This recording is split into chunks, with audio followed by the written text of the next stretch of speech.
I'm going to focus on malaria, and as we've heard already today, malaria it's a complex disease in some ways because it's driven by a suite of factors, some of them intrinsic, so aspects of the ecology and the biology and the environment, rainfall, humidity, habitat, which species we've got. But it's also then strongly influenced by a suite of extrinsic factors, a lot of those linked through to socioeconomic factors, access to bed nets, types of housing, air conditioning, drugs, etc. And it's possible for these extrinsic factors to really outweigh the intrinsic factors. So that's, as we heard earlier this morning, why we don't have malaria in Florida, for instance. Perfect environment, some competent vectors, but still the extrinsic factors have sort of overridden that basic biology. So going forward, the balance of how much malaria is going to change through the influences of climate is still going to be strongly influenced by the presence or absence of these extrinsic factors. But I'm going to talk about these intrinsic factors and how much temperature, in particular, is going to impact on transmission potential. Okay, so my focus is not so much about rainfall or humidity, but I'm going to focus on temperature as one of the key environmental drivers of malaria transmission. So just to, they're all labeled 1. I can count better than that. My first point will be, I just want to highlight why I think we should focus on temperature, why temperature is important. Then want to move on to some discussion about temporal resolution, what do we actually mean by temperature. Then touch on some very recent work, which is still work in progress, about actually how do we take broad-scale temperature predictions and come up with something that's more focused, dealing with this issue of spatial resolution. And finally, I just want to touch very briefly at the end on some knowledge gaps, some key areas I think that are important that we deal with if we're going to do a better job of projecting into the future. So why is temperature important? We already had a very nice primer on this morning, that transmission potential can be characterized by this term, this metric vectorial capacity, gives us a measure of the transmission potential of a mosquito population. And there are a bunch of important bits of biology that go into determining that.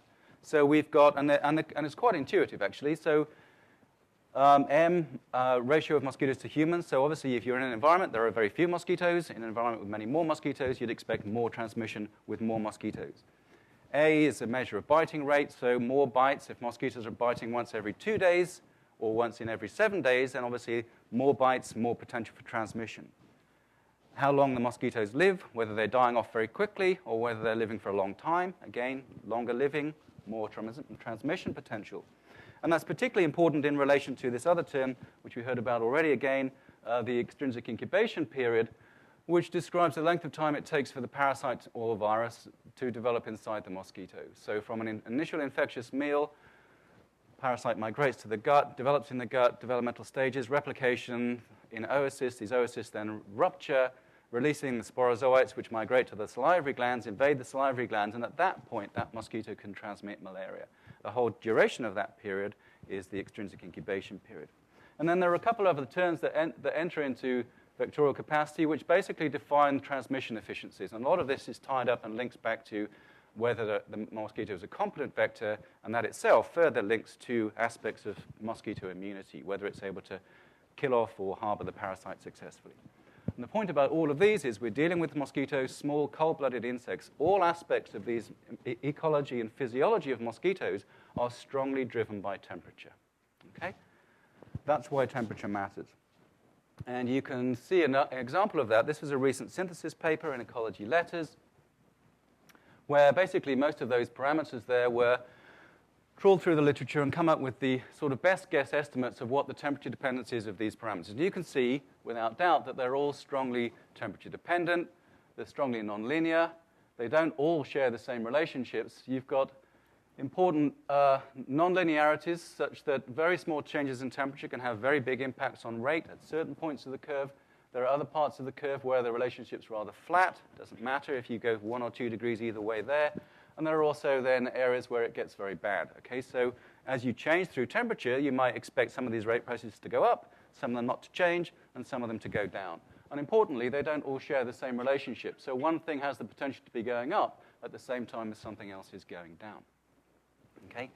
So understanding these relationships is really important because these are the things that go into vectorial capacity. Vectorial capacity is what determines transmission intensity, and they're all driven by temperature. Another way, sort of another illustration of that is sort of a slightly more pictorial illustration. This is a map of Kenya taken from the Malaria Atlas project, which gives us a measure of annual Plasmodium falciparum parasite rate, so a measure of parasite burden or transmission across Kenya. And I just draw your attention, so it's a heat map, so areas in red have high transmission, and these areas in gray here are malaria-free. And the reason I put this up is because what you can see here is that you can go from an area of intense transmission to zero transmission across very small spatial scale. Basically, you go about 50 kilometers, and you go from lots and lots of malaria to no malaria. And that's not a gradient of bed nets. It's not a gradient of drugs, insecticide resistance. It's not a gradient of housing, wealth, poverty. It's just a gradient of temperature. These are the lowland sites next to Lake Victoria, high transmission area, and these are the Kenyan highlands. So going up altitude, going up in temperature, going down in temperature rather, means that essentially you go from lots of transmission to none simply by the influence of these intrinsic factors. Okay? So what we want to do is to be able to understand how temperature is contributing to these different patterns of transmission. So I'm talking about temperature. So which bits of temperature are we talking about? What's important to understand here? We tend to talk about transmission environments as we all say it's a 20-degree environment or it's 25 degrees. We tend to talk about mean monthly temperatures, sometimes daily temperatures, sometimes even longer than that, season-long temperatures. And certainly when it comes to looking at climate projections, a lot of what we're talking about is shifts in mean temperature, a rise of 2 degrees in mean annual temperature or mean monthly temperature or some such. But if you look at temperature, and temperature that actually mosquitoes experience in the real world, well, you get a very different picture. So these are some temperature data taken from a village hut in Ifakara in a high transmission setting in Tanzania. So these are actually indoor temperature data. So if the mosquito was resting indoors, this is what it would be experiencing. And you can see in this environment that the overall mean is just a little bit over 25 degrees. But along any one day, then it's not actually experiencing 25 degrees. So there are parts of the season where it's a 20-degree environment, parts where it's more of a 30-degree environment. But also, what also turns out to be important is that throughout the day, you get considerable variation in temperature between the daily minimum and the daily maximum.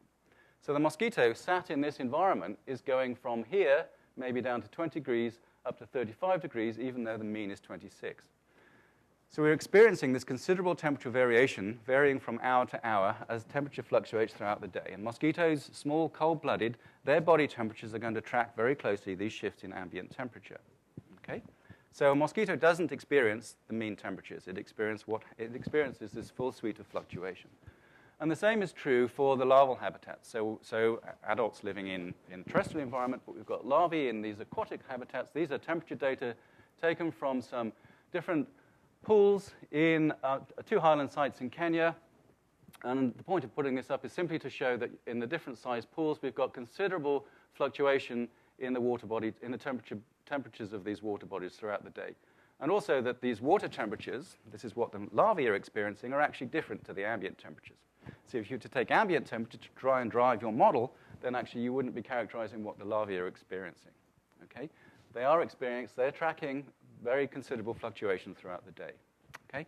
So the question then is, does this daily temperature variation matter? Is it okay to simply say, well, it's a 25-degree environment or an 18-degree environment, whatever it is? Or do we need to actually capture the influence of this daily temperature variation? Of course, I wouldn't be laboring this point if the answer wasn't yes. So we've been looking at that question for the last few years now. A suite of sort of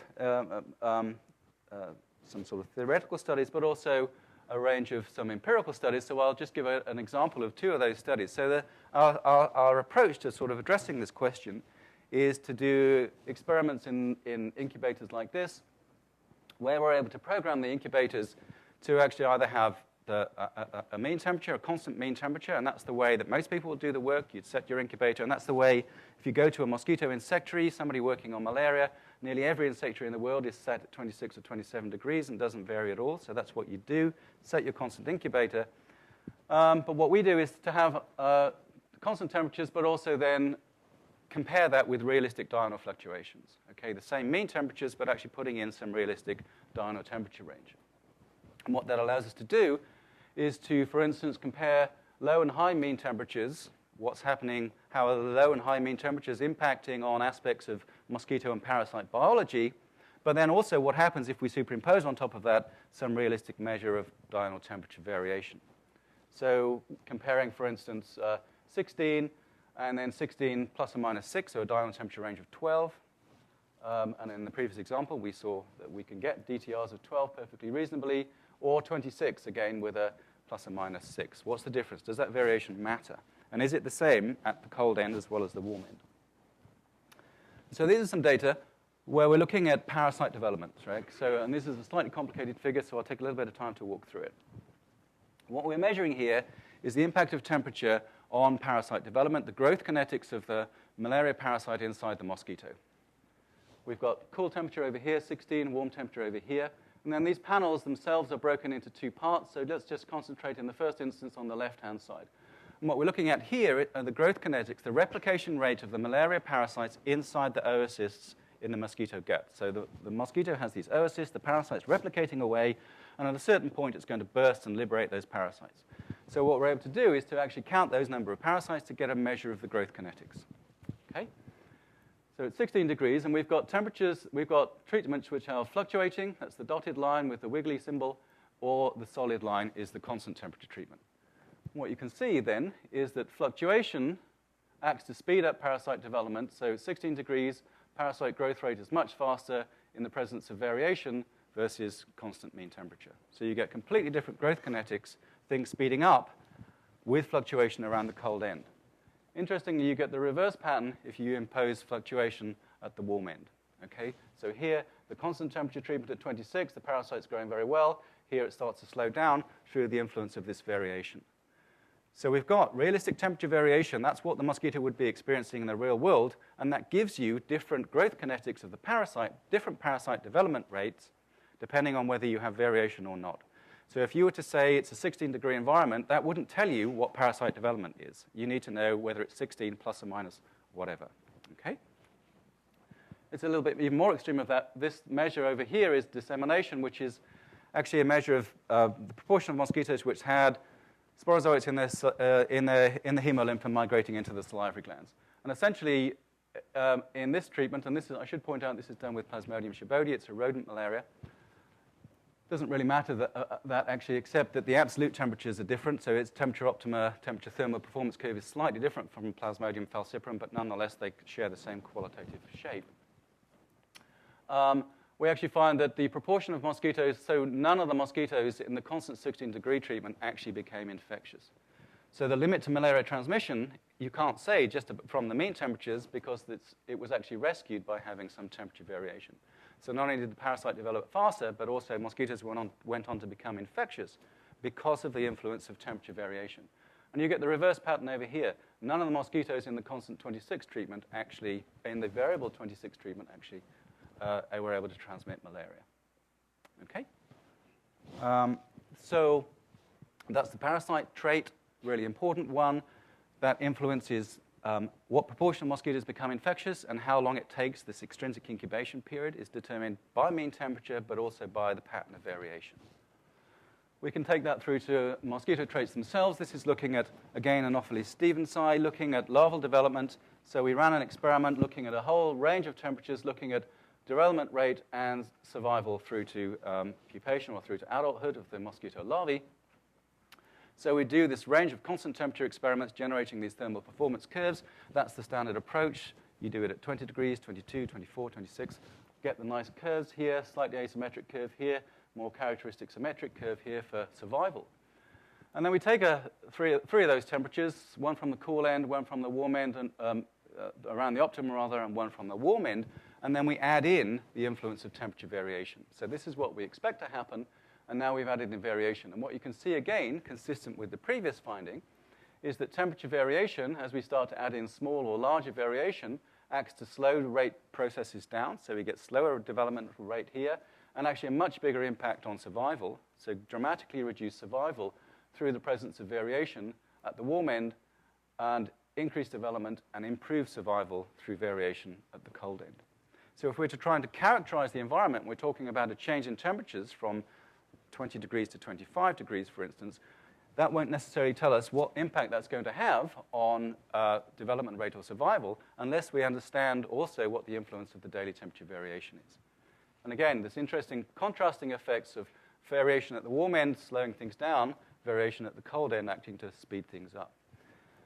And a lot of work is done on characterizing these types of thermal performance curves. Many, many studies, lots of studies doing constant temperature work, and you end up with measures here, for instance, which would give you a measure of the CT max, the critical maximum temperature at which you might get survivorship or development. And these are used in a lot of different studies to explore the effects, for instance, of climate change. Well, I think it's a really interesting and important insight that actually the CT max can't be determined based simply on the mean temperatures. You would say here that the CT max is around 35 degrees, but actually if you put a bit of variation in, CT max is lower, somewhere down at 32 degrees. And variation exists in the real world. We don't exist in a constant temperature environment. Okay? So some important points from that. Daily temperature variation affects the sort of essential host and parasite relationships that combine to determine transmission intensity. So I've just shown two, but we've looked at this for this whole suite of mosquito and parasite traits. We find that the effects are slightly complex because variation around the cool end seems to speed things up relatively. Variation around the warm end tends to slow things down relative to the mean temperatures. And on average, that tends to alter the shape of these thermal performance curves, these reaction norms, and actually acts to make them slightly flatter. So if one is in a variable environment and you actually track across the shape of that curve, it tends to reduce the overall impact of climate change relatively. Okay? I think an important point is that neither the upper, in this case for malaria, but it extends, I think, to other species as well, neither the upper or lower bounds of malaria transmission can be determined from mean temperature alone. It's mean plus whatever the variation is. And that's really important when we're talking about the effects of climate changes at the edge of range. When we go into the Kenyan highlands and we're talking about an 18-degree environment where the malaria parasite's just hanging on in there, well, it's going to matter not just what the shift in mean temperature is, but also what the daily temperature range is and how that's going to change into the future as well. And I think importantly, none of the long-established empirical relationships or numerous modeling studies have taken into account these effects. Okay, so I think we're missing an important part of the biology of how small ectotherms are responding to this variation in the environment. And just to sort of illustrate what that might mean then, I'll just give a quick example of some recent work where we've been exploring. So now we know that temperature variation matters, and temperature variation impacts, for instance, is going to impact the extrinsic incubation period.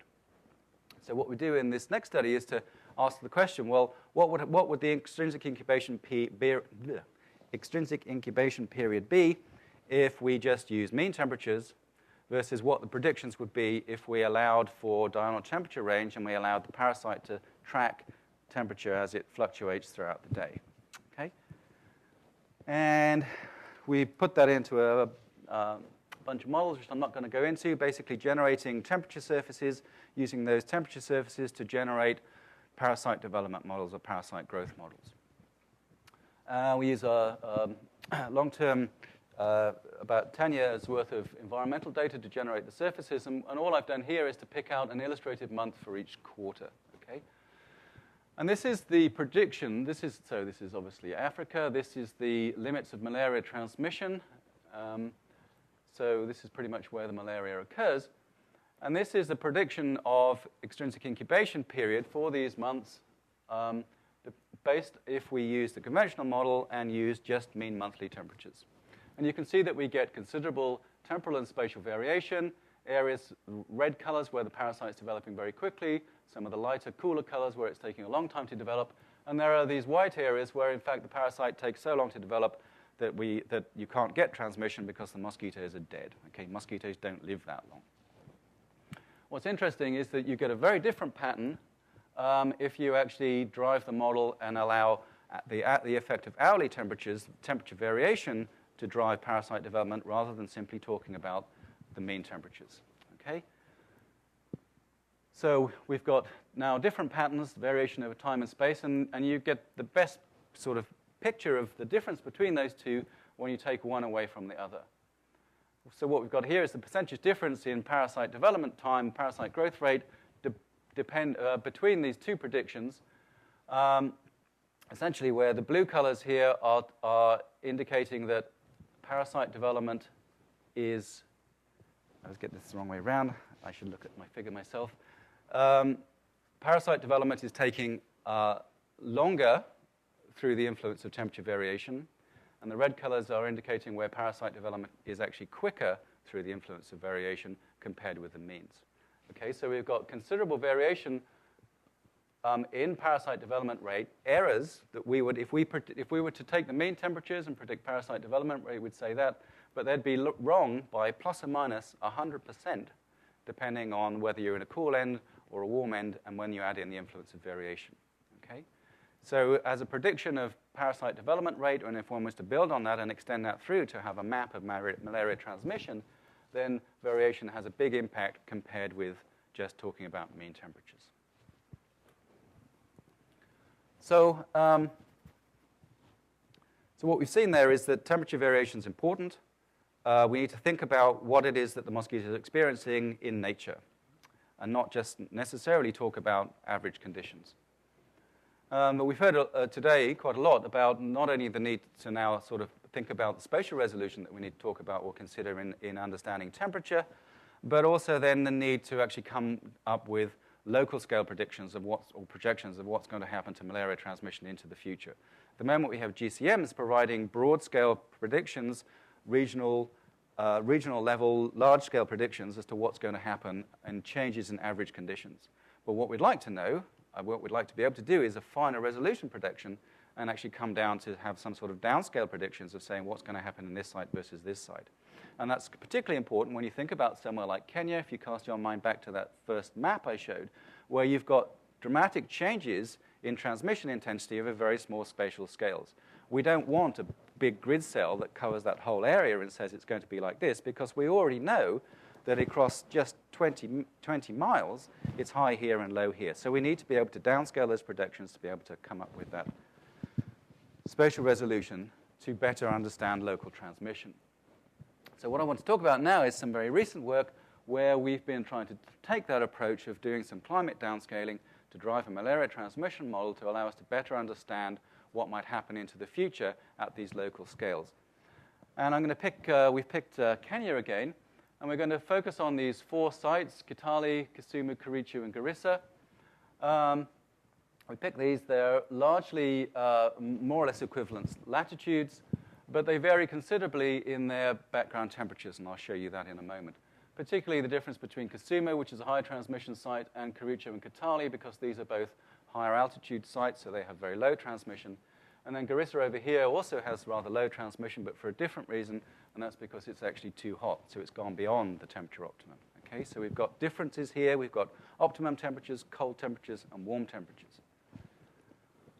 And you can see that here. So we've got, these are these 4 sites. This is just for illustration. This is the parasite development rate curve with temperature. And we've got the mean temperatures for each of these sites picked out with these yellow dots here. So you can see in Kericho and Kitale, high altitude sites, cool mean temperatures.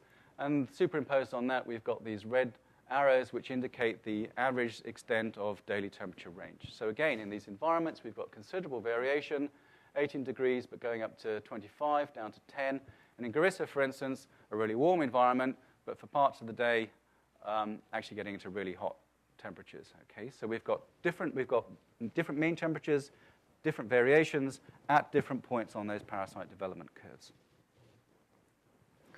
So what we're going to do, what we've been doing in this work is downscaling a suite of global climate models to provide environmental temperature data at temporal and spatial resolutions that are appropriate for the parasite interaction, that reflect the local ecology.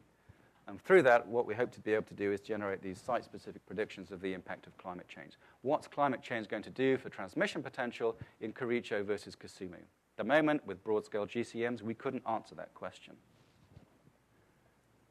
And we've been doing this, and when I say we, I mean these guys.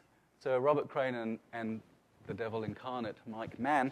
I've been working with these guys who've been developed an empirical downscaling procedure. Now, I don't understand a lot about this. There are going to be people in this room that understand a lot more about it than I do. But the procedure takes NCEP reanalysis data to train a suite of GCMs using a self-organizing map, which is an artificial neural network kind of clustering algorithm, to train those down to site-specific, to provide more site-specific estimates of temperature. So putting that another way, it fits these coarse-scale GCM projections to a higher resolution by training them down to empirical observations. Okay? And that's the extent of my knowledge of the downscaling approach. But what we get is something like this. So this is an illustration for Kisumu. We're comparing sort of contemporary or recent historical data, 1980 through to 2000, with future projections based on the standard sort of emissions as usual model. We've got a suite of GCMs. So there are actually 8 GCMs that were most amenable for utilizing in the downscaling approach. And we've got mean temperatures and diurnal temperature range from these predictions for each of these sites. And as I said, this is just Kisumu at the moment. So we've got this suite of GCMs providing estimates, site-specific estimates, or as best as you can get as a site-specific estimate for Kisumu. And you can see that there's considerable variation amongst the individual GCMs. Now, the standard way of dealing with that would be to, well, so we've seen earlier that there's this sort of ensemble effect, and so you have high and low GCM predictions, and so one would take the ensemble mean. But even if you take the ensemble mean from the GCMs, that doesn't actually do a very good job of matching, of overlaying with the actual temperature data. So the black line here is the Met Station temperature data, the actual observation data for this site for that period. So even if you were to take the ensemble mean, it doesn't actually do a very good job. And this may not be surprising to anybody in the audience, but it was really interesting to me that if you were to take any one GCM, well, you really wouldn't necessarily be doing a very good job of characterizing what's happening in a particular site. And even the ensemble mean doesn't do a very good job either. With the downscaling approach, essentially what we do is to draw those GCMs onto a focal point and actually do a much better job of getting rid of a lot of that variation. And it also now overlaps and does a pretty good job of characterizing the actual temperature at that site. And the same is true not only for mean temperatures, but also for the diurnal temperature range.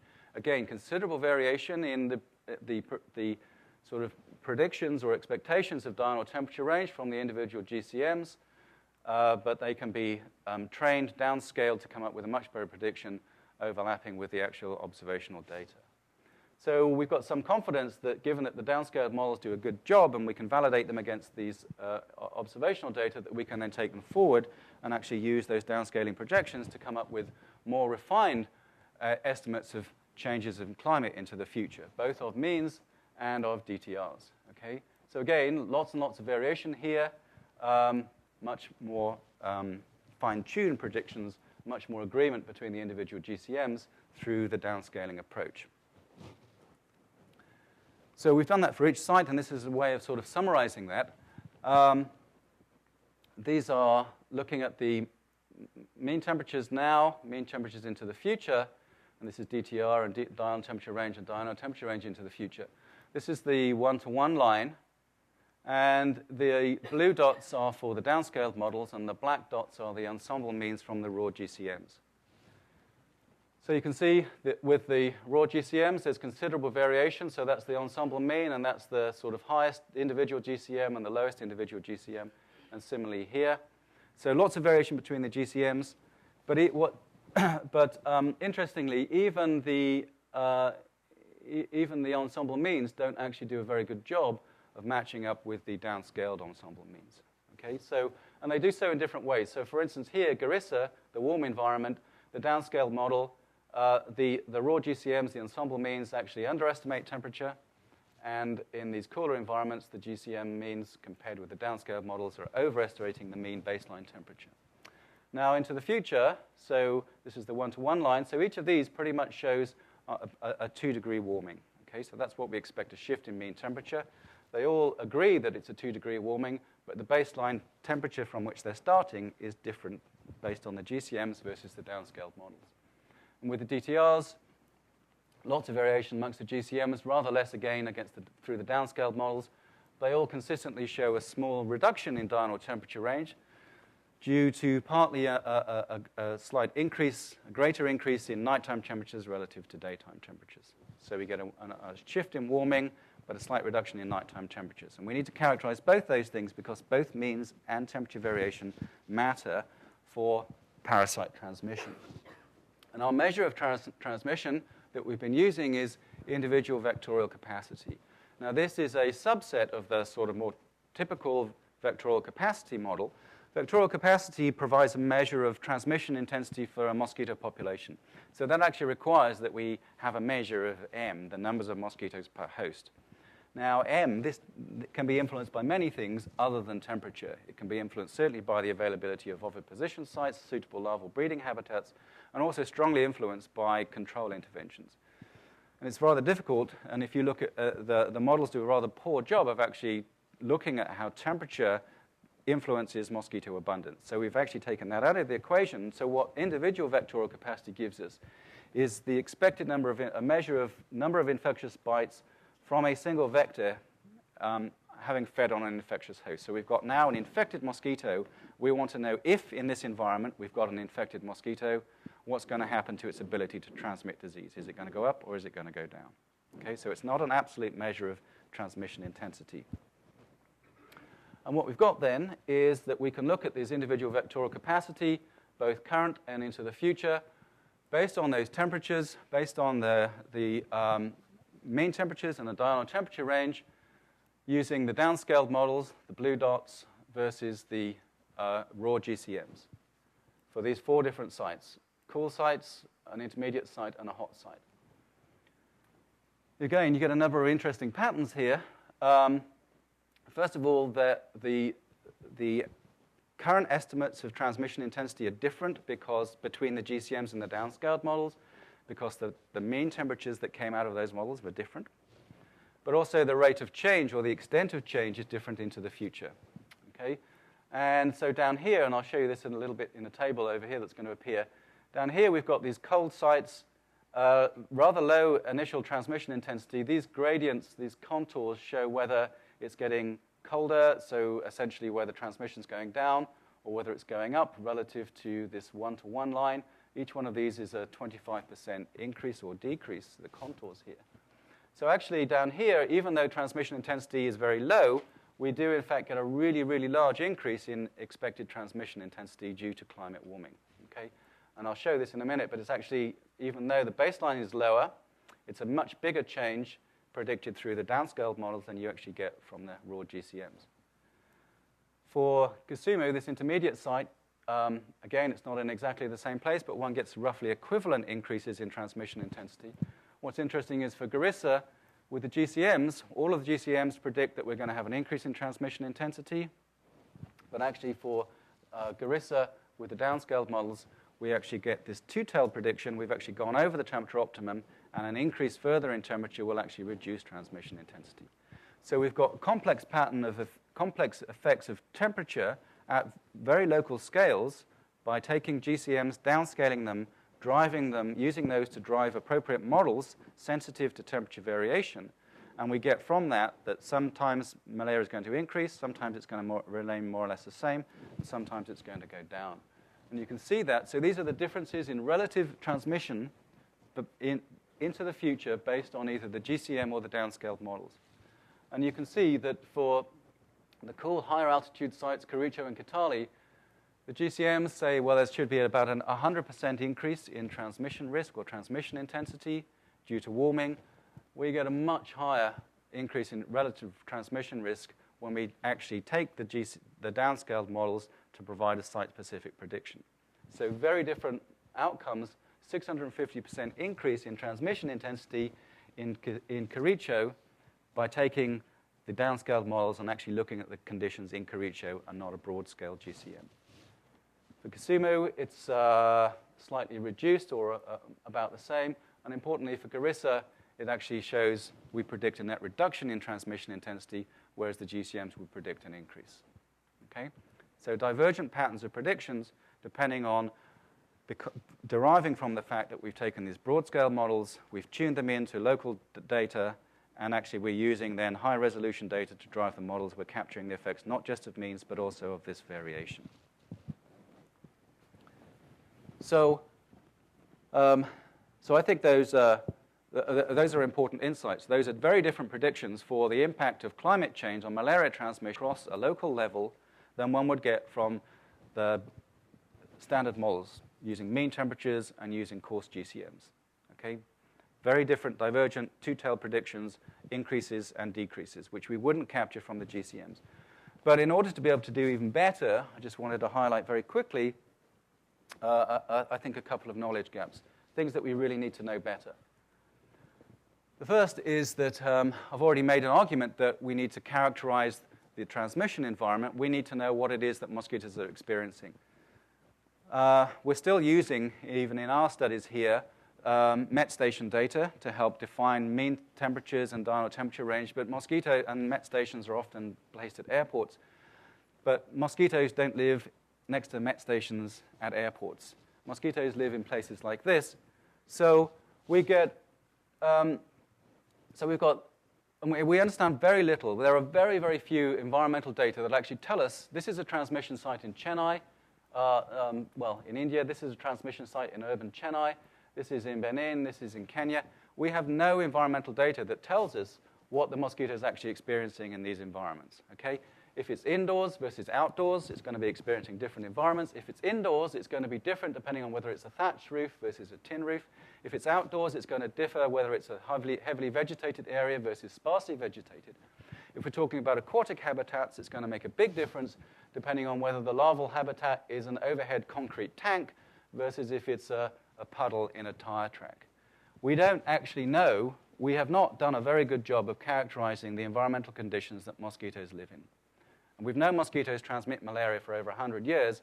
We've done a very good job a very poor job, I think, of characterizing the environment and characterizing their biology. So we need better data to actually take our broad-scale models, Met station models, and actually say what's that going to mean for these individual transmission environments. Because transmission happens at this level, not at the level of the grid cell. I'd also then like to emphasize that we've been using these models, these sort of characteristic relationships, to help take the temperature data, which is poorly resolved, to drive these models. But these models are also really poorly resolved. This is the state-of-the-art paper that was produced last year that pulled together all of the information possible to help define the influence of temperature on these essential life history traits for mosquitoes and the malaria parasite. But they're really rubbish. I mean, we're being recorded, aren't we? I didn't mean that. What I meant was they could be much better. It wasn't really what I meant. Okay. So they're taken from a mishmash of studies. And some of these, so vector competence, for instance, is a really important measure. How good is a mosquito parasite at incubating and transmitting the malaria? How good is a mosquito at incubating and fully transmitting the malaria parasite? Most models don't even include an estimate of vector competence. They just say, well, it's 1, or it's a half, or a 0.5, or something like that. But it clearly isn't. It's strongly temperature dependent, but we have a very, very poor understanding of it. This is all of the data from 100 years of research that allows us to pull this together. And it's a mishmash of species. So some of it's been done on Anopheles gambiae, some of it's been done on Stevensii, some of it's been done with Falciparum, some of it's been done with Vivax. You couldn't take these data and use it to parameterize and explain transmission in any one site. You couldn't take those data and to say, well, that's now going to enable me to explain malaria transmission in this place in Tanzania versus this place in India versus this place somewhere else. Okay, really poor data. And I think we really need to do better. We need to do better parameterization of these relationships, coupling together local mosquitoes with local parasites. Okay, and we need to tie in considering not just the crude effects of mean temperatures, but also to put in the effects of these environmental variation. And it's particularly important when you've got these contrasting traits. So this is parasite development rate, and this is vector competence. And this turns out to be true. We've done this work in the lab. that actually over this temperature range, parasite development rate does indeed go up. It goes quicker. Vector competence over that same temperature range goes down. So the net effect on transmission, I mean, if you ignore vector competence, you're going to say parasite development rate gets faster, more transmission. But actually, it could be completely offset by a decline in vector competence, so that at a warmer temperature, you don't get any malaria transmission at all. But we really don't know. We have a very poor understanding of these relationships. And again, it's something we really need to do a better job of. So some take-home messages. I think temperature matters. Temperature is a really important driver intrinsic driver of malaria transmission. When we're talking about temperature, we need to think about what the mosquito experiences. So that means temperature variation and not just the means. These effects of temperature are complex. We get potentially complex temperature by trait interactions. Not everything is scaling together. Not everything is responding in the same direction. And importantly, I think we then need to sort of take this shift towards trying to understand how environment influences the vector-parasite interactions, acknowledging that we live in an ecologically variable world. We don't live under mean conditions. And we need to take that down to the scales that are appropriate to the interaction. We need to think about what's happening at the local scale. Okay, thank you.